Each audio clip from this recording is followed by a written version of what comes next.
반갑습니다. 시손건설입니다. 이제부터는 스케치업의 세부적 기능들을 설명해 볼 건데요. 우선 여기를 보시면 스케치업 소스 파일이 보입니다. 이것들은 각각 독립적으로 그려진 스케치업 완성 파일입니다. 한번 열어보겠습니다.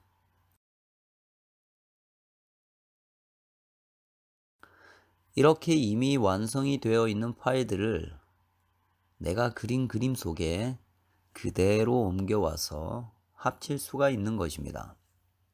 이것은 스케치업 파일뿐만이 아니라 그림으로 표현되는 대부분의 파일을 가져올 수가 있겠습니다. 제가 여기에 별도로 폴더를 만들어 놓았는데요.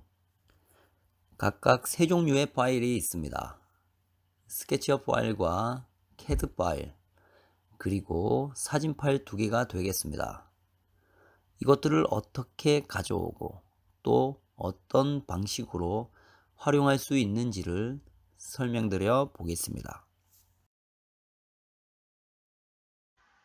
현재 가져오기 폴더를 보시면 총 4가지의 파일이 있습니다.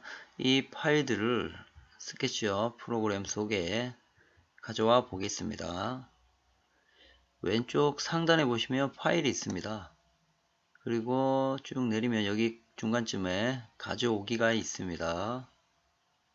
여기를 클릭하시면 자, 지금 현재 제 가져오기 폴더를 지금 연 거예요. 근데 여기 이쪽에는 보시면 파일이 4개인데 여기서 열어봤을 때는 하나밖에 안 보이죠.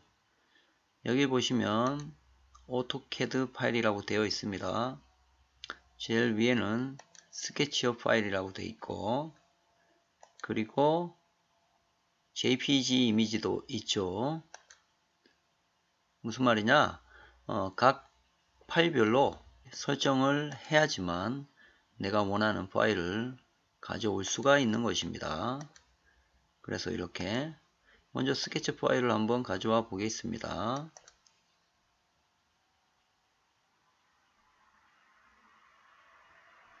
이렇게 해서 자동차가 나타났는데요. 이게 이제 제가 그려놓은 파일이 아니다 보니까 이렇게 사이즈가 좀 크게 만들어진 것 같아요. 이럴 때는 수정을 해야 되는데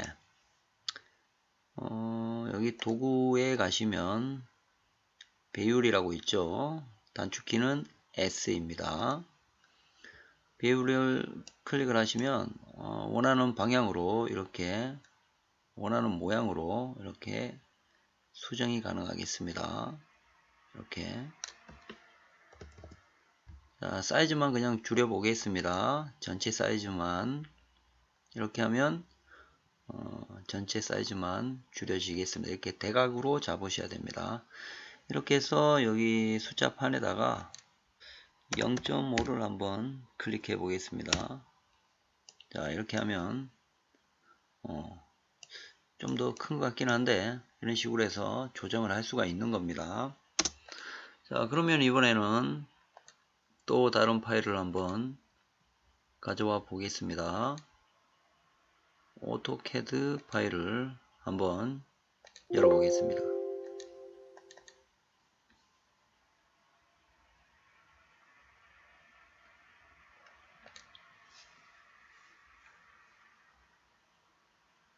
이렇게 해서 캐드 파일이 열렸는데요. 이것도 마찬가지로 굉장히 큽니다. 지금 파일이 스케일 비율이 안 맞아서 그런 거예요. 이것도 마찬가지로 이렇게 클릭을 해 놓고 도구에 있는 배율로 가시면 이런 식으로 조정이 가능하겠습니다. 자, 이거는 좀 많이 줄여야 될 것 같아요. 일단은 0.1로 해보겠습니다. 이렇게 하면 자, 이렇게 해도 큰 것 같아요. 정확한 비율은 여러분이 직접 찾아보셔야 될 것 같아요. 도면이 비율이 안 맞는데 이런 식으로 해서 CAD 파일을 열어볼 수가 있겠습니다. 다음에는 마지막으로 그림 파일을 한번 열어보겠습니다. jpeg 파일을 제가 여기 잔디라고 해서 이 그림은 실제로 제가 이제 골프장에서 찍은 겁니다. 잔디를 실제로 찍은 겁니다. 자, 이렇게 해서 이렇게 바닥 배경으로 쓸 수도 있겠습니다.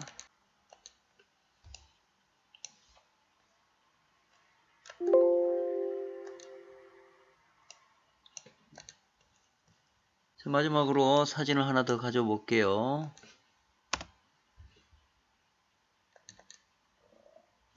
자, 이런 사진이 있는데, 자, 이 사진은 제가 뒷 배경으로 쓰기 위해서 찍어 놓은 건데, 조금 크게 가 볼게요. 끌고 와서 조금 크게 해서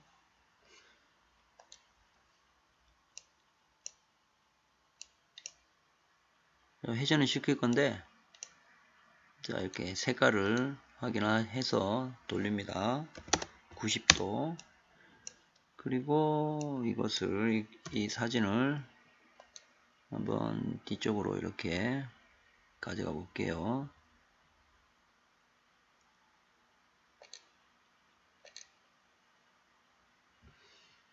이런 식으로 하면은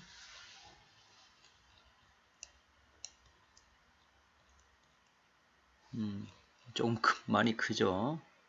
좀 더 줄일게요. 자, 이럴 때는 또 다시 배율 단축키 S로 가서 이렇게 좀 줄여 볼게요. 이 정도 사이즈로. 축을 한번 없애 볼게요. 여기에 보기에 보시면 축을 없앨 수가 있습니다. 자, 이런 식으로 배경도 만들 수가 있겠습니다. 이렇게 지금 자동차가 이렇게 공중에 떠 있죠. 이런 걸 맞출 때는 자, 이렇게 한번 클릭을 하시고 이동 M을 눌러 놓고 바닥에 점이 오도록, 바닥에서 점이 생성이 되도록 해서 자, 이동을 하는데, 자, 방향키 상향 버튼을 누르면 이렇게 위아래로만 이동이 되죠. 그러면 내려오다 보면 면에 만나는 순간 이렇게 멈춰집니다. 이렇게 클릭을 하게 되면 바닥에 놓아지게 되겠죠. 이런 식으로 해서 배경을 만들 수도 있겠습니다. 저의 경우에는 미리 이렇게 만들어 놓습니다. 이 상태에서 필요한 종류의 소스들을 하나하나씩 가져오는 게 굉장히 귀찮아요.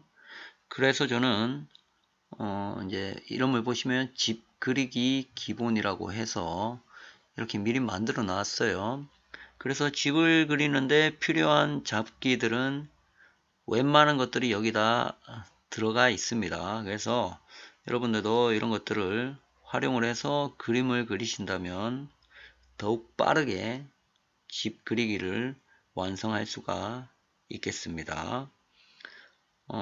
그리고 한 가지를 더 설명드리자면 지금까지 그려놓은 그림을 현재 상태로 한번 닫아 보겠습니다.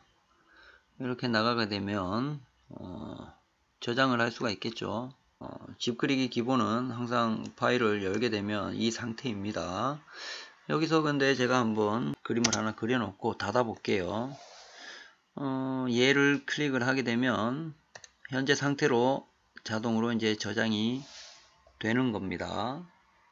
그런데 현재 여기 파일을 보시면 제가 방금 열었던 집 그리기 기본 파일이고 마지막으로 제가 그림을 저장을 시키고 닫는 순간 새로운 파일이 이렇게 생깁니다. 이 파일은 뭐냐 하면 마지막으로 그리기 이전, 바로 이전 단계의 그림 파일을 그대로 이렇게 살려 놓은 겁니다. 이 상태로는 스케치 파일이 열리지가 않습니다. 하지만 여기서 이름을 바꾸게 되면은 B라고 되어 있는 부분을 P로 바꾸게 되면은 이 파일은 다시 살아나게 됩니다.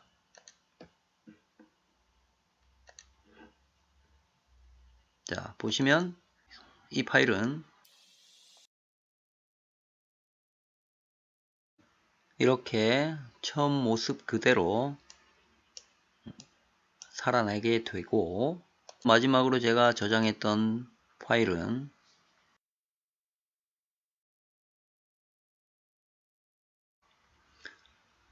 이렇게 그대로 따로 저장이 되는 거죠. 그러면 여기서 다시 한 번 더 수정을 해 볼게요. 이렇게 해서 닫게 되면은 지금 상태로 다시 또 저장이 되겠죠. 그리고 아까와 마찬가지로 이렇게 집 그리기 기본 파일이 새로 생성이 되겠습니다. 이 파일들은 필요가 없기 때문에 이렇게 지워도 되겠습니다. 이런 부분도 알고 계신다면 혹시나 이전에 그려 놓았던 파일들을 다시 되살리고자 할 때에 활용할 수가 있겠습니다. 그리고 그림을 그리는 동안에 생각날 때마다 컨트롤 S를 눌러 주시기 바랍니다. 그 순간의 모습이 자동으로 저장됩니다. 이렇게 하는 이유는 갑자기 컴퓨터가 전원이 꺼진다거나 어떤 문제가 생겼을 경우에 컨트롤 S를 눌렀던 상태로 되돌아갈 수가 있겠습니다. 오늘 설명은 여기까지 하겠습니다. 감사합니다.